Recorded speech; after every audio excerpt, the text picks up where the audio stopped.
Kali ini kita akan masuk di bagian kedua dari seri khotbah bulan ini, Stronger than ever, lebih kuat dari sebelumnya. Dan di dalam bagian yang kedua ini saya mau bagikan kepada saudara satu pesan firman Tuhan yang judulnya adalah unusual stamina atau stamina yang tidak biasa. Stamina yang melampaui normal. Tahukah saudara di dalam Alkitab ada orang-orang yang punya unusual stamina. Yang staminanya melampaui dari kewajaran kebanyakan orang. Mereka ini orang-orang yang luar biasa. Sadarkah saudara ada orang-orang yang dicatat dalam Alkitab punya stamina tubuh yang luar biasa. Sehingga sekalipun usianya sudah tua tapi kekuatannya masih sama seperti ketika mereka masih muda. Siapa namanya? Ya, Kaleb.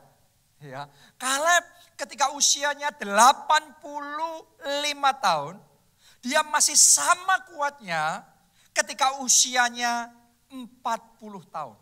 Jadi usia boleh semakin tua, tambah lanjut, tapi kekuatannya terjaga dan terpelihara luar biasa. Itu unusual stamina.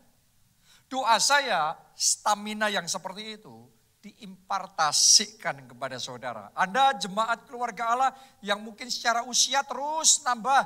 Saudara mungkin sudah termasuk terhitung yang senior. Tapi saya berdoa stamina yang dari Tuhan yang membuat Anda semakin muda dan semakin segar dan semakin sehat dan semakin kuat diimpartasikan kepada saudara. Amin. Sadarkah saudara bahwa di dalam Alkitab juga dicatat ada orang yang sebenarnya sudah lanjut usia, secara kesuburan sudah gak subur lagi, akan tetapi masih tetap bisa punya anak. Siapa mereka? Abraham dan Sarah. Tahukah saudara mereka punya anak ketika Ishak lahir, Abraham umurnya 100 tahun dan Sarah umurnya 91 tahun. Coba Anda bayangkan. Di zaman kita sekarang ini gak mungkin itu bisa terjadi secara manusia. Tetapi Abraham dan Sarah mengalami hal itu. Ini stamina yang unusual, yang tidak wajar. Ini stamina yang melampaui normal. Oke, di dalam Alkitab juga dicatat ada orang-orang yang sendirian saja tapi bisa mengalahkan begitu banyak orang. Artinya stamina fisiknya dan bahkan kemampuan untuk berperangnya itu luar biasa sekali. Ya, Alkitab mencatat tentang Simson yang punya kekuatan yang luar biasa, above average, di atas rata-rata. Sehingga sendirian saja, senjatanya cuma rahang keledai, tetapi dia bisa mengalahkan 1.000 orang Filistin. Anda bisa bayangkan itu. Ini amazing, ini unusual stamina. Alkitab juga mencatat orang-orang yang punya stamina rohani, stamina iman, stamina resilience, ketahanannya luar biasa. Sehingga melalui aniaya, melalui tantangan, melalui penderitaan yang sangat berat sekalipun, tapi mereka tidak pernah mundur, tidak goyah dalam iman mereka. Tetap maju berjuang sampai garis akhir menyelesaikan pertandingan iman yang baik dan mengalami kemuliaan Tuhan yang luar biasa. Siapa saja mereka? Ada Rasul Paulus, ada juga murid-murid Tuhan Yesus. Dan doa saya, saudara semua dan saya jemaat keluarga Allah, kita juga menerima stamina rohani, stamina iman yang luar biasa. Sehingga dalam pertandingan iman ini kita gak melenceng di tengah jalan, gak berhenti mundur di tengah jalan, tetapi kita bisa melampaui semua tantangan, melampaui semua masalah. Kita bisa mencapai garis akhir, menyelesaikan rencana Allah yang sempurna, tergenapi, dan kemuliaan Tuhan dinyatakan dalam hidup kita. Karena itu hari ini saya berdoa firman Tuhan ini gak berlalu begitu saja, tetapi Anda alami secara pribadi. Terima unusual stamina, yaitu stamina yang melampaui normal. Terima itu di dalam nama Tuhan Yesus. Anda bisa melihat, ya, bahkan di zaman sekarang ini ada orang-orang yang Tuhan pakai melampaui rata-rata. Luar biasa sekali, diberikan unusual stamina. Ya, ada Pastor David Oyedepo yang selama setahun kemarin melalui masa pandemi, masa resesi, masa krisis. Tapi imannya begitu kokoh. Imannya luar biasa sekali.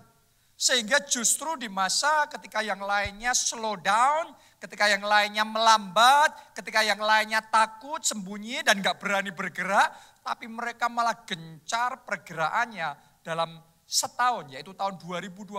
Mereka buka 11.000 cabang baru, dengan setiap gereja yang baru itu minimal ada satu pendeta full time yang baru.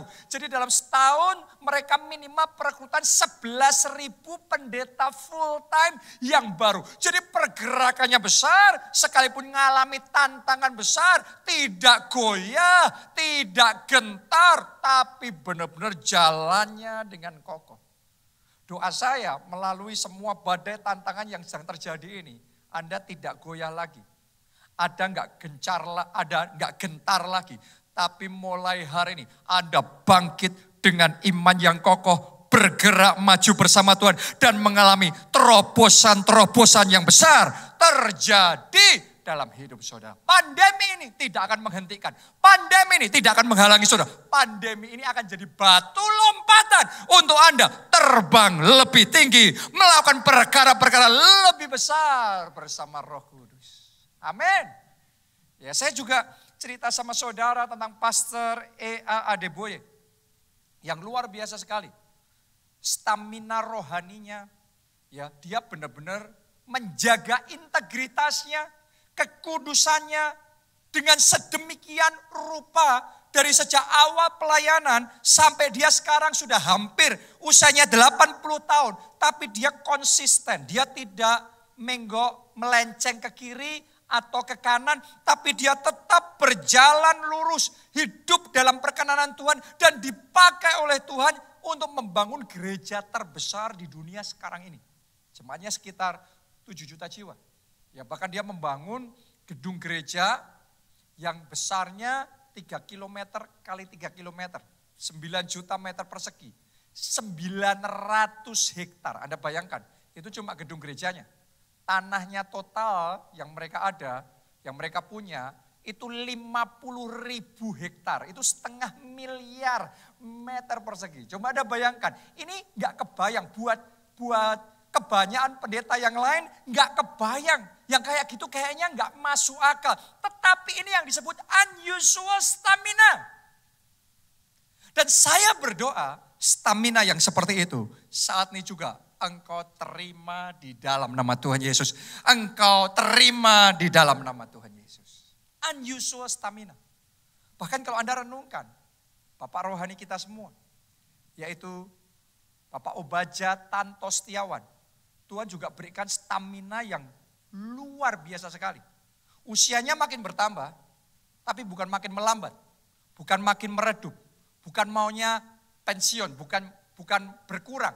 Tetapi makin hari kalau Anda perhatikan, makin bersinar, makin tambah semangatnya, visinya makin besar, dan mau berjuang all out untuk Tuhan yang terbaik. Dan Tuhan pakai untuk melakukan perkara-perkara yang semakin besar dan semakin luar biasa. Coba Anda renungkan. Ini yang disebut dengan unusual stamina. Pertanyaannya, do you want it? Apakah saudara mau menerima unusual stamina itu? Stamina yang tidak biasa itu, sehingga dalam hidup saudara Anda juga mengalami perkara-perkara yang tidak biasa. Melampaui yang normal, yang bisa dipikirkan dan dibayangkan oleh orang lain. Pertanyaannya, bagaimana kita bisa mendapatkan unusual stamina itu? Kita baca Yesaya 40 ayat 31. Tetapi orang-orang yang menanti-nantikan Tuhan. This is the key. Ini rahasianya. Menanti-nantikan Tuhan. Tolong perhatikan. Ia akan mendapat kekuatan baru. Saat ini terima kekuatan baru diimpartasikan dalam hidup saudara. Oke, yang menantikan Tuhan terima kekuatan baru. Mereka seumpama Raja Wali yang naik terbang dengan kekuatan sayapnya. Mereka berlari dan tidak menjadi lesu. Mereka berjalan dan tidak menjadi lelah. Kadang-kadang dalam perjuangan, orang hebat pun capek juga, lelah juga, lesu juga. Kenapa? Karena lari terus, jalan terus, lama-kelamaan capek juga. Kehabisan energi, kehabisan semangat, kehabisan stamina. Tapi ternyata kita mencatat ada orang-orang yang berjalan tapi tidak menjadi lelah. Ada orang-orang yang menemukan rahasia, berlari tapi tidak menjadi lesu. Bukan cuma itu aja, mereka terbang tinggi. Jadi yang orang lain pikir mustahil, tapi mereka kerjakan. Siapa mereka? Mereka ini adalah orang-orang yang sudah belajar rahasia menanti-nantikan Tuhan. Saya ajak sama saudara semua untuk menanti-nantikan Tuhan. Karena ketika engkau menanti-nantikan Tuhan, engkau akan dapatkan kekuatan yang baru. Engkau akan terima unusual stamina. Sehingga saudara bisa tetap damai, sejahtera di dalam hatimu. Di saat orang lain stres, depresi. Itu butuh unusual stamina. Yang asalnya kekuatan baru ketika kita menanti-nantikan Tuhan. Ya, kalau saudara belajar menanti-nantikan Tuhan ini, maka saudara akan punya kekuatan untuk tetap tertawa.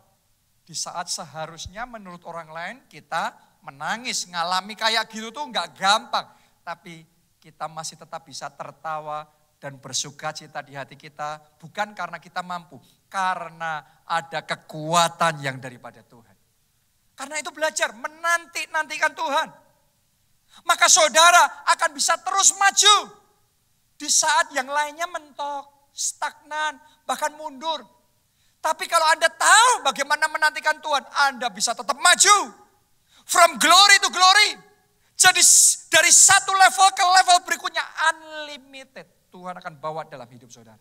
Tapi belajar menanti-nantikan Tuhan. Maka saudara akan Tuhan bahkan melakukan perkara-perkara yang besar. Terus bersinar terang. Sekalipun dunia tenggelam dalam kegelapan. Yang lainnya sudah pusing, lainnya ada dalam kekelaman. Tapi Tuhan akan membuat saudara bersinar semakin terang, memancarkan cahaya kemuliaan Tuhan bersinar dalam hidup saudara.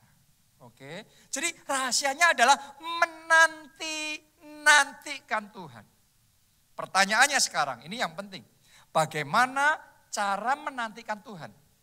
Karena ketika kita menantikan Tuhan, kita akan dapat kekuatan baru. Ya, pertanyaannya gimana sih caranya menantikan Tuhan? Banyak orang mau menantikan Tuhan tapi nggak ngerti caranya menantikan Tuhan. Saya mau bagikan kepada saudara 5 cara kita menantikan Tuhan. Nomor 1, menanti dengan tenang. Oke, kita baca dulu. Ratapan 3 ayat 24 sampai ayat 26. Tuhan adalah bagianku, kata jiwaku. Oleh sebab itu aku berharap kepadanya. Tuhan adalah baik bagi orang yang berharap kepadanya. Bagi jiwa yang mencari Dia. Ayat 26 tolong perhatikan. Adalah baik menanti dengan diam pertolongan Tuhan. Jadi di sini ditulis menanti dengan diam. Tapi tahukah saudara, kata yang sama itu dalam Alkitab bahasa Inggris ditulis sebagai quietly wait. Quiet itu tenang. Jadi kalau saya terjemahkan langsung dari Alkitab bahasa Inggris ke bahasa Indonesia, seharusnya menanti dengan diam ini ditulis menanti dengan tenang. Tahukah saudara, itu rahasia menantikan Tuhan. Saat kita menantikan pertolongan Tuhan, kita harus menantikannya dengan tenang.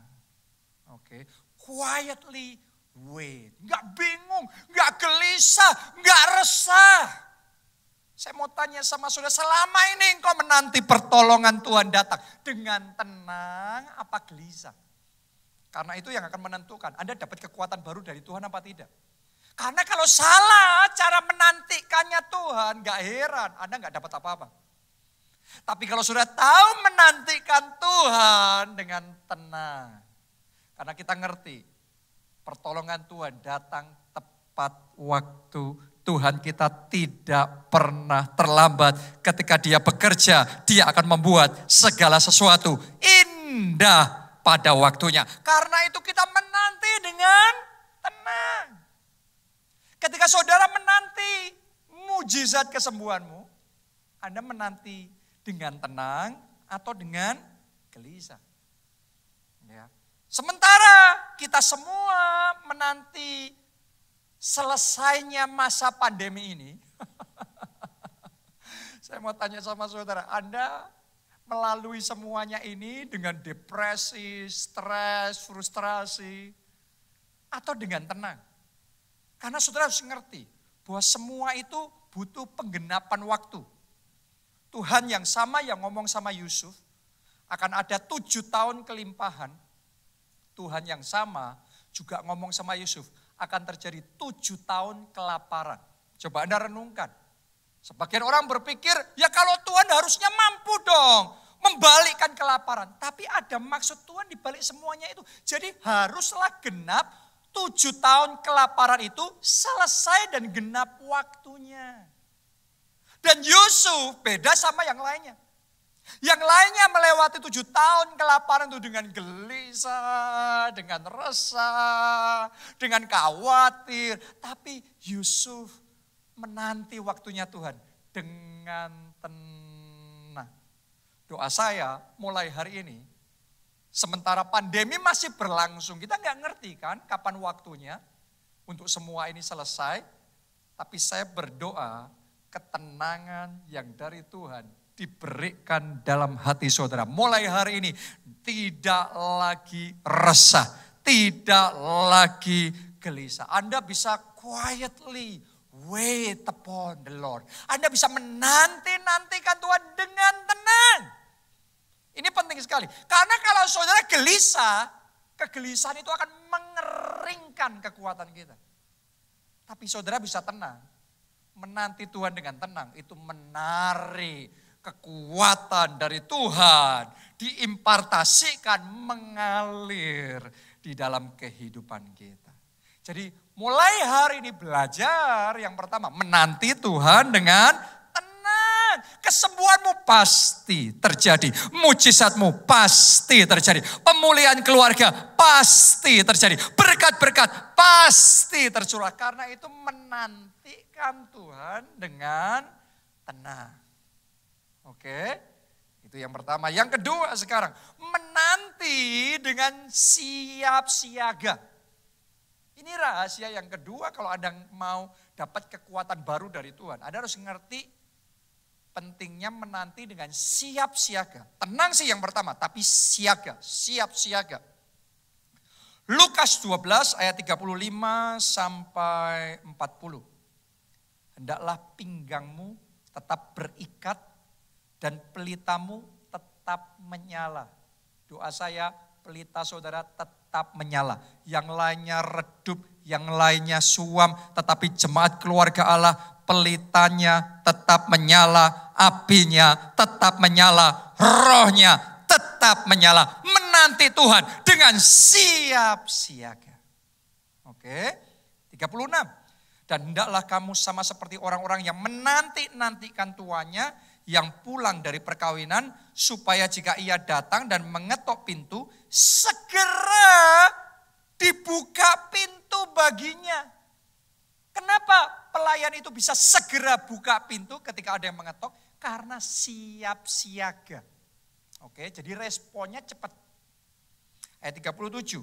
Berbahagialah hamba-hamba yang didapati tuannya berjaga-jaga ketika ia datang. Jadi siap siaga, itu yang bahagia. Aku berkata kepadamu, sesungguhnya ia akan mengikat pinggangnya dan mempersilakan mereka duduk makan, dan ia akan datang melayani mereka. Dan apabila ia datang pada tengah malam atau pada dini hari dan mendapati mereka berlaku demikian, maka berbahagialah mereka. Jadi kalau saudara menantikan Tuhan, rahasia yang kedua, saudara harus belajar menantikan Tuhan itu siap siaga. Kapanpun Tuhan bergerak, kita ready, kita siap meresponi Tuhan yang paling pertama. Karena ini akan menentukan Anda dapat kekuatan dari Tuhan apa tidak. Kalau Anda pelajari di dalam Alkitab, ada kisah tentang kolam Bethesda, di mana sewaktu-waktu malaikat Tuhan akan turun, menggoncangkan air di kolam itu sehingga berbuih airnya. Dan Alkitab mencatat begini, yang paling cepat, yang paling sigap, yang paling siap terjun di kolam itu ketika airnya berbuih, dia yang terima mujizat. Sedangkan yang lainnya yang terlambat, yang gak siap, yang kalah cepat, ngelakuinnya sama loh, terjunnya sama loh, kolamnya sama. Tapi enggak dapat apa-apa. Bedanya apa? Yang satu ready, yang lainnya enggak.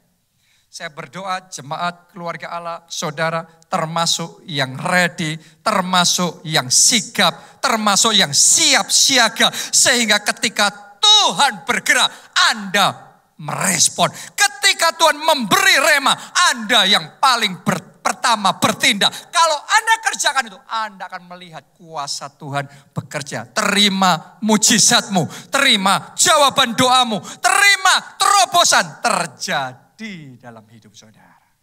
Jadi bagaimana kita meresponi Tuhan, itu menentukan kita mengalami kemuliaan Tuhan apa tidak. Itu juga yang dilakukan oleh Abraham. Saudara boleh teliti di dalam Alkitab, Anda akan menemukan setiap kali Tuhan suruh Abraham melakukan sesuatu, Abraham itu enggak pakai nunda, enggak pakai nunggu konfirmasi berlama-lama antara ya tidak. Abraham itu selalu siap siaga. Pokok dia ngerti Tuhan suruh, dia maju, dia jalan, dia kerjakan. Ketika Tuhan ngomong sama dia, Abraham kamu pergi dari negeri asalmu, dari keluargamu, ke tempat yang aku akan tunjukkan kepadamu. Dia langsung merespon. Jadi Anda bisa teliti itu. Apapun Tuhan ngomong, Abraham langsung merespon tanpa delay. Ya bahkan ketika Tuhan suruh Abraham mempersembahkan anaknya sendiri. Anda coba renungkan. Alkitab mencatatnya begini. Pagi-pagi benar, Abraham sudah berangkat untuk melakukan yang Tuhan suruh. Jadi Abraham ini dalam menantikan Tuhan, dia tahu rahasia menantikan Tuhan dengan siap siaga. Gak heran, dia dapat berkat yang besar, dia jadi bapa banyak bangsa. Saya berdoa engkau gak melewatkan berkatmu, engkau gak melewatkan mujizatmu, engkau gak melewatkan terobosanmu gara-gara gak siap, gara-gara terlambat. Saya dalam hidup saya perhatikan ada momen-momen kalau Tuhan suruh saya ngelakuin sesuatu dan saya berlama-lama mengerjakan hal itu, maka momen itu akan lewat. Kalau sudah lewat ya sudah, saya nggak ngalami apa-apa. Tapi ketika saya meresponi secepat mungkin, Tuhan suruh nabur, saya nabur. Tuhan suruh saya ngampuni, saya mengampuni. Tuhan suruh saya untuk melakukan sesuatu, saya segera kerjakan. Dan saya bisa melihat setiap kali saya bertindak sesuai dengan yang Tuhan suruh. Tuhan kita selalu setia. Dia akan nyatakan kemuliaannya dalam hidup kita. Karena itu belajar menantikan Tuhan. dengan siap siaga. Apa yang Tuhan suruh Anda belum lakukan sampai sekarang? Apa rema yang Tuhan kasih sama saudara yang belum Anda kerjakan sampai sekarang? Seringkali ketidaksiapan kita itu yang merebut mujizat kita. Seringkali ketidaksigapan kita itu yang merampas berkat Tuhan dari hidup kita. Karena itu hari ini belajarlah menantikan Tuhan dengan siap siaga.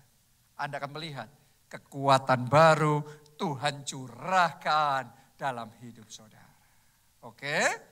Yang ketiga sekarang, menanti dengan rendah hati. Jadi dalam firman Tuhan ini, semua ayatnya saya akan tunjukkan sama saudara. Tentang menantikan Tuhan apa saja yang dicatat dalam Alkitab. Ternyata yang ketiga, menantikan Tuhan dengan rendah hati. Mazmur 123 ayatnya yang kedua.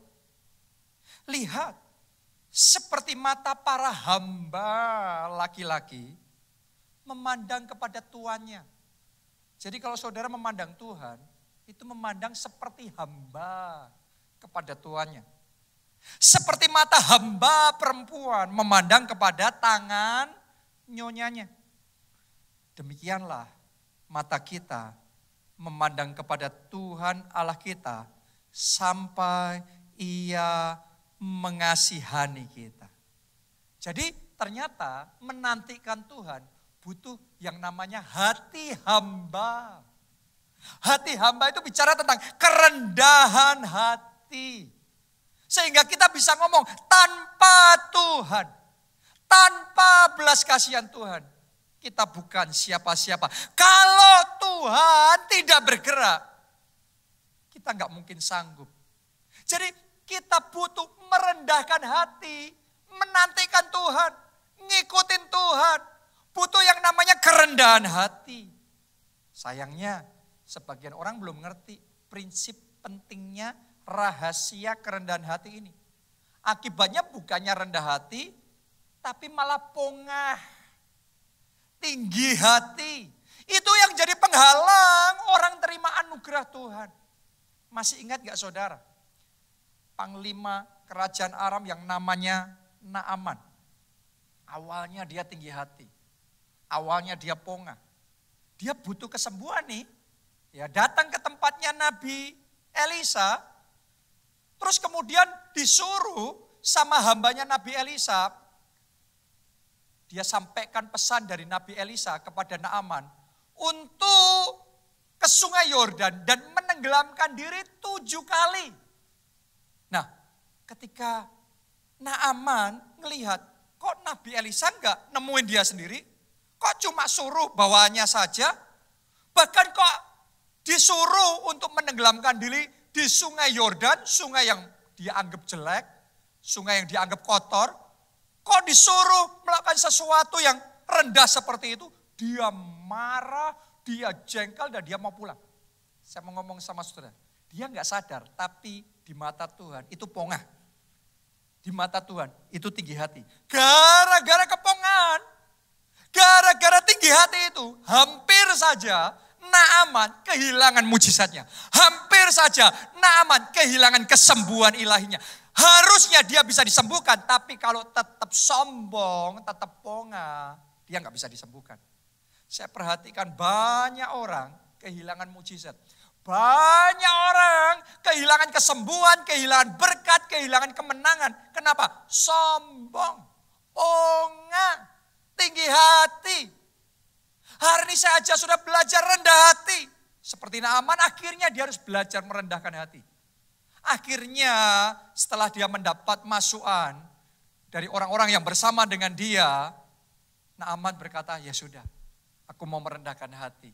Aku mau ngikuti yang disampaikan oleh Nabi Tuhan itu. Nabi Elisa. Jadi dia yang tadinya tinggi hati sekarang dia rendahkan hati. Dia taat, dia lakukan. Walaupun dia gak ngerti, dia gak nangkep, dia gak setuju. Tapi orang rendah hati itu mau untuk disuruh ngelakuin sesuatu. Jadi Nabi Elisa memerintahkan apa? Naaman ikuti. Naaman turun ke sungai Yordan, tenggelamkan dirinya 7 kali di situ. Itu kerendahan hati. Dan setelah dia ke-7 kali, terus kemudian keluar dari air. Alkitab mencatat saat itu juga kesembuhan terjadi, kustanya lenyap. Dan dia kulitnya jadi baru seperti kulit bayi. Dan dia sembuh total. Jadi kerendahan hatinya mendatangkan kuasa Tuhan, kekuatan baru. Sehingga dia mengalami kesembuhan. Saya berdoa segala bentuk kepongahan dalam hidup kita yang menghalangi kesembuhan, yang menghalangi mujizat, yang menghalangi berkat. Mulai hari disingkirkan. Mulai sekarang ketika saudara menantikan Tuhan, nantikan Tuhan dengan kerendahan hati. Dengan hati sebagai hamba. Saudara ngerti enggak? Ciri-cirinya sederhana. Kita ngerti, kita rendah hati apa tidak sama Tuhan, sederhana. Anda tiap hari berdoa apa tidak? Saudara tiap hari meluangkan waktu, baca firman, merenungkan firman Tuhan apa tidak? Kadang-kadang kita enggak sadar loh kalau kita sombong. Kita pikir itu sombong hanya sekedar perbuatan yang kasar, yang kayaknya wah melebih-lebihkan sesuatu. No. Anda harus ngerti di mata Tuhan ketika kita ngomong saya nggak punya waktu doa, nggak punya waktu firman Tuhan. Itu sama dengan kita nggak butuh Tuhan. Itu namanya sombong. Kita harus koreksi diri kita masing-masing. Jangan-jangan ada kesombongan, ada kepongahan. Dan itu tidak berkenan. Kayaknya kita sanggup tanpa Tuhan. Kerja tanpa Tuhan sanggup. Mampu kita tanpa dapat rema dari Tuhan bisa. Nggak perlu dikasih lampu hijau dulu sama Tuhan, jalan dulu. Kadang-kadang sebagian orang saya perhatikan baca firman Tuhan terus pilih-pilih. Yang ini saya mau, setuju. Yang ini enggak setuju. Kita harus ngerti siapa kita enggak setuju firman Tuhan. Siapa kita merasa berhak melakukan enggak melakukan firman Tuhan. Kayaknya seolah-olah kita setara sama Tuhan. Tanpa sadar kita pongah, kita sombong di mata Tuhan. Firman Tuhan ngomong rendahkan hati di hadapan Tuhan. Di bawah tangan Tuhan yang kuat. Maka ia akan meninggikan engkau pada waktunya. Jadi mari belajar, singkirkan kepongahan hati. Kadang-kadang sebagian orang tersinggung ketika dengar firman Tuhan ngomong tentang persembahan persepuluhan. Ngomong tentang menabur dan menuai. Tapi marah. Saudaraku, siapa kita marah sama firman Tuhan? Bukankah semuanya itu tercatat dalam firman Tuhan? Siapa kita merasa setara sama Tuhan? Hari ini saya ajak saudara belajar dari Naaman. Ketika dia mau merendahkan dirinya di bawah pesan firman Tuhan. Dia melihat kekuatan Tuhan mengalir. Doa saya sementara Anda merendahkan hati. Mulai sekarang kekuatan Tuhan mengalir dalam hidup saudara. Kesembuhan terjadi. Berkat yang selama ini tertunda saat ini juga tercurah dalam hidup saudara. Jawaban doa itu terjadi dalam hidup saudara. Karena itu belajarlah menantikan Tuhan dengan rendah hati. Saya juga ngalami. Ada kalanya Tuhan suruh saya lakukan sesuatu yang buat saya sebenarnya gengsi. Tuhan suruh saya walaupun gak salah tapi minta maaf. Dan ketika minta maaf dimaki-maki, diperlakukan dengan tidak baik. Tapi Tuhan suruh saya nerima semuanya itu. Butuh kerendahan hati ngelakuin firman Tuhan. Tapi Tuhan kita tuh luar biasa ketika kita mau taat. Saya ngalami ketika saya mau taat ngelakuin yang Tuhan suruh. Ya sudah, mau dimaki-maki, mau disalah-salahin, walaupun kita gak salah. Ya sudah kita ikuti. Tapi setelah itu ada anugerah yang besar yang Tuhan kerjakan yang tidak masuk akal melampaui pikiran dan bayangan kita. Tuhan nyatakan. Doa saya anugerah seperti itu tercurah juga dalam hidup saudara. Oke, itu yang ketiga. Sekarang yang keempat, yaitu menanti dengan iman. Kalau menantikan Tuhan harus dengan iman. Mazmur 27 ayat 14. Nantikanlah Tuhan. Caranya gimana? Kuatkanlah dan teguhkanlah hatimu. Ya, nantikanlah Tuhan. Wow. Jadi ternyata kalau kita menantikan Tuhan harus dengan iman. Tuhan suruh kita menguatkan dan meneguhkan hati kita. Kenapa? Karena setiap kali saudara berjalan dengan iman, Anda mengucapkan perkataan iman di dalam nama Yesus, aku sembuh. Itu kan deklarasi iman kan, perkataan iman Anda ucapkan. Anda harus ngerti. Setelah itu imanmu akan diuji, akan ada tantangan yang akan membuat saudara harus menghadapi, harus lulus. Dan kalau saudara lulus, maka Anda akan melihat kemuliaan Tuhan terjadi.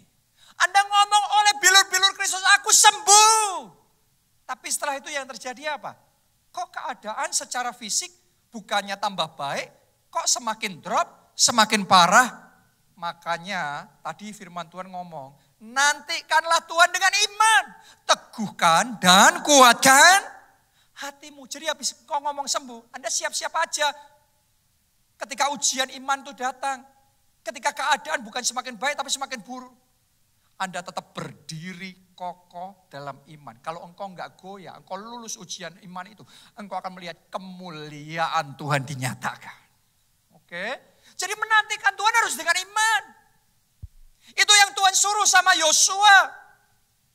Ketika dia mau disuruh Tuhan memimpin bangsa Israel masuk ke tanah perjanjian.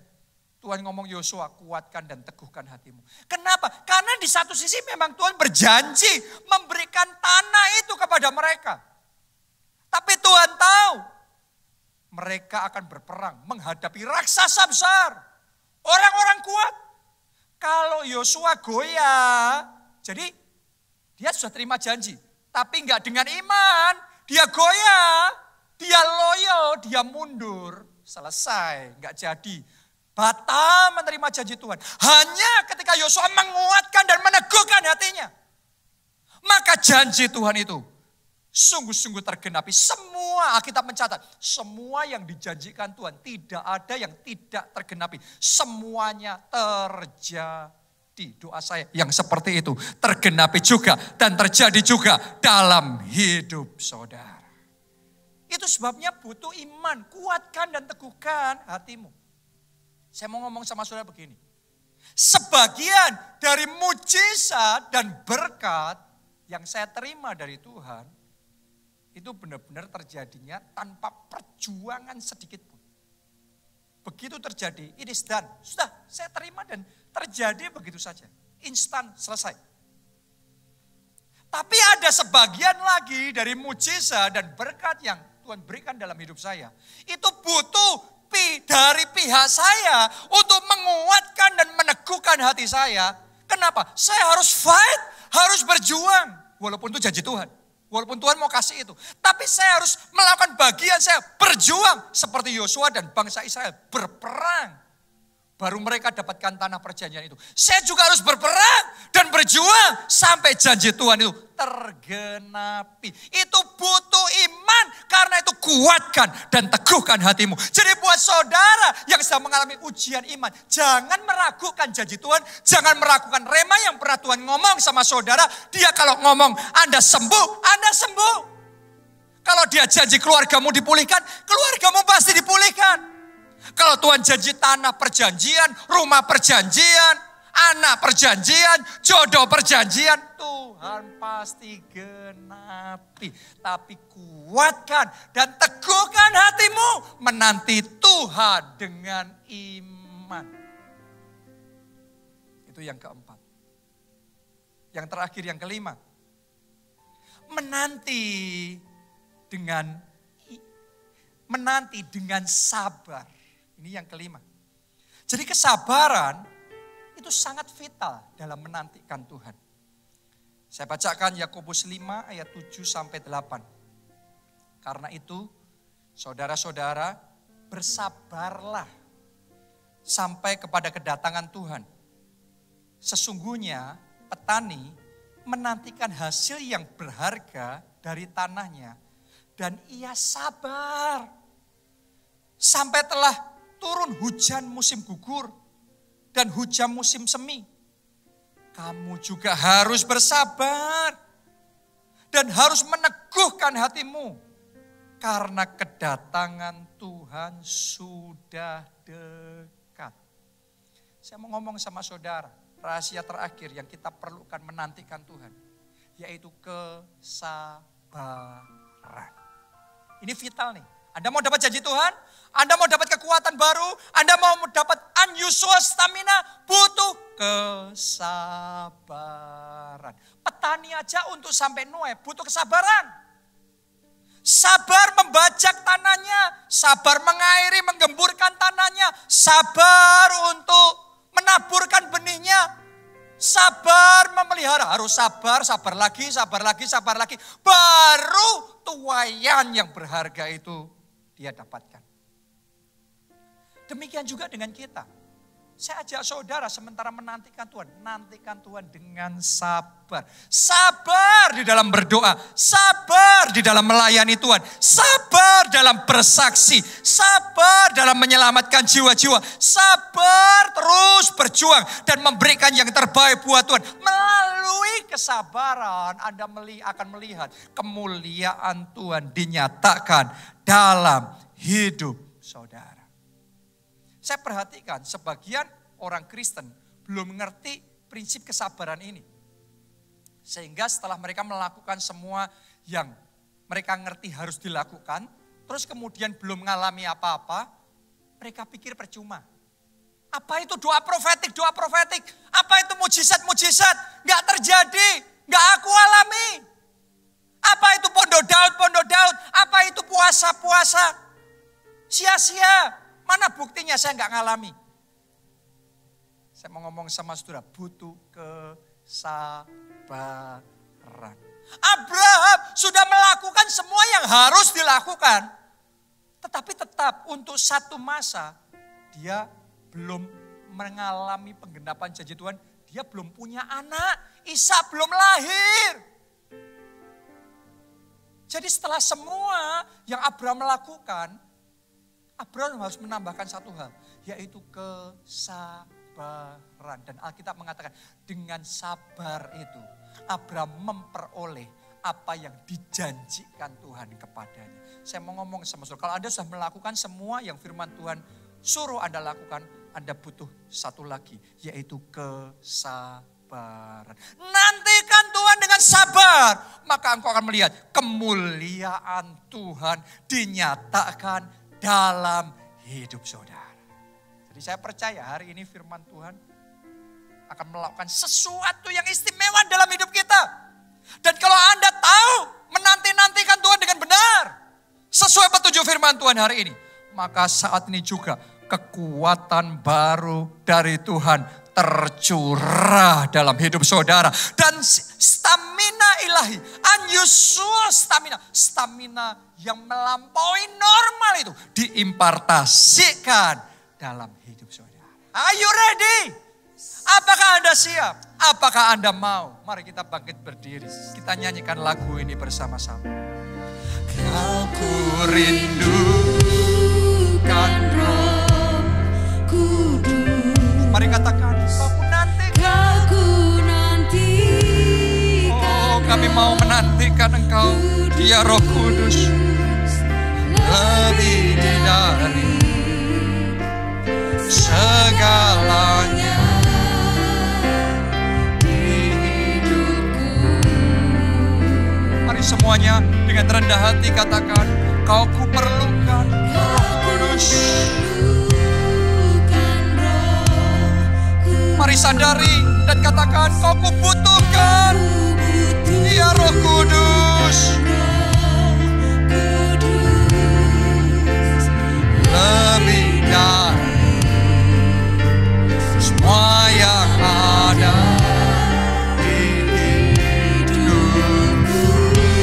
Mari semuanya angkat dua tanganmu, nyanyikan bersama-sama. Berhembus, berhembuslah Roh Kudus, pulihkan setiap hati yang terbuka bagimu. Nyatakanlah, oh Roh Kudus, kuasa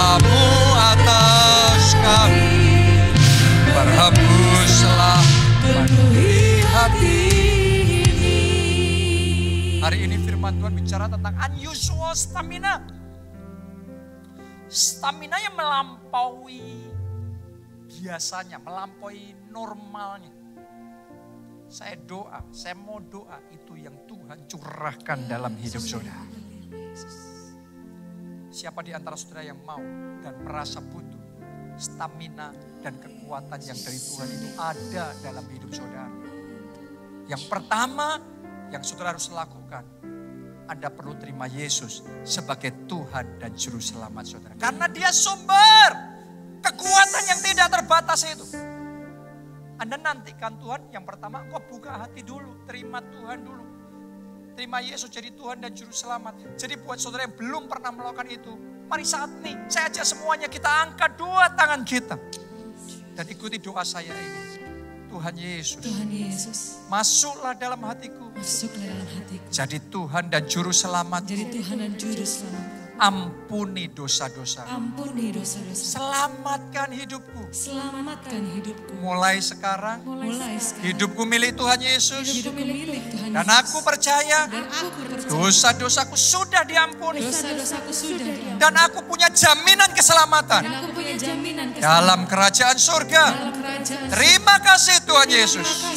Amin. Mari semuanya angkat dua tangan, kita berdoa buat keluarga kita. Kita berdoa buat teman-teman kita yang belum terima pengampunan dosa, yang belum terima anugerah keselamatan. Mari kita berdoa, Tuhan, biar belas kasihan-Mu atas keluargaku, biar belas kasihan-Mu atas teman-temanku, biar belas kasihan-Mu.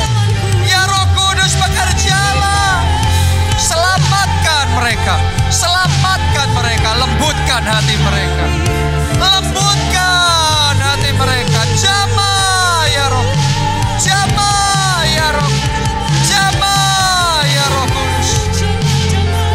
Ora lawasyara lawakasyar. Pakai aku Tuhan untuk jadi saksimu. Pakai aku untuk selamatkan keluargaku. Pakai aku untuk selamatkan teman-temanku. Pakai aku ya Roh Kudus. Terima kasih. Terima kasih. Yang kedua saudaraku, untuk kita menerima kekuatan yang dari Tuhan sehingga kita bisa punya unusual stamina itu. Stamina yang melampaui normal itu. Kita butuh menanti-nantikan Tuhan. Alkitab mengurangi menantikan Tuhan. Berjalan tapi enggak jadi lemah. Berlari tidak menjadi lesu. Bahkan dengan kekuatan sayap akan terbang tinggi. Wow, saya berdoa saudara semua terima kekuatan yang seperti itu. Karena itu mari ambil komitmen untuk menantikan Tuhan. Untuk menantikan Roh Kudus. Anda yang mau, mari angkat dua tangan saudara. Katakan, ya Roh Kudus. Lebih kuat lagi, ya Roh Kudus. Aku mau. Aku komit. Menantikan Tuhan. Mari semuanya berdoa. Aku mau menantikan Tuhan dengan tenang, tidak gelisah. Aku mau menantikan Tuhan dengan kesiapan, siap siaga, cepat meresponi. Aku mau menantikan Tuhan dengan rendah hati. Ajari aku merendahkan hati di hadapan Tuhan. Aku mau menantikan Tuhan dengan iman. Dengan iman. Aku juga mau menantikan Tuhan dengan sabar. Dengan sabar. Oh, ajari kami Tuhan. Ajari Tuhan. Menantikan Tuhan. Mari semuanya katakan. Hembuslah, oh Roh Kudus, pulihkan setiap hati yang terbuka bagimu. Nyatakanlah, oh Roh Kudus, kuasa-Mu atas kami. Berhembuslah, penuhi hati